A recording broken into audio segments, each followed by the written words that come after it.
Hello అండి. ఈరోజు మనం IVF step by step procedure గురించి మాట్లాడుకున్నాము. ఫస్ట్ వచ్చేసి కపుల్ ఎవాల్యుయేషన్ అండి.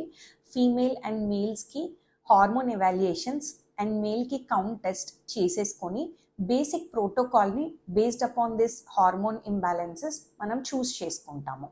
The next step is egg stimulation అండి. ఎగ్ స్టిమ్యులేషన్కి మనం వేరియస్ ఇంజెక్షన్స్ ఇచ్చేసి వన్స్ ఎగ్ డిజైరబుల్ సైజ్ వచ్చిన తర్వాత ఎగ్ రిట్రీవ్ చేసుకుంటాము under small general anaesthesia. Once ఈ ఎగ్ రిట్రీవ్ అయిన తర్వాత ఈ ఎగ్స్ని మనం ఇక్సీ ద్వారా ఫర్టిలైజ్ చేసి ఎంబ్రియోస్ని ఫామ్ చేస్తాం. ఫామ్ చేసిన ఎంబ్రియోస్ని డెవలప్ చేయడానికి ఇంక్యుబేటర్లో ప్లేస్ చేస్తాము అండ్ మనం జనరలీ ప్రాక్టీస్ చేసేది డే 5 ఎంబ్రియోస్ని ప్రిజర్వ్ చేస్తాం.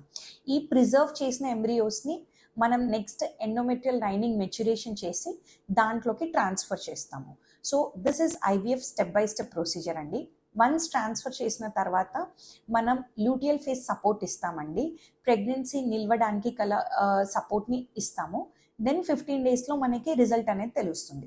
Thank you.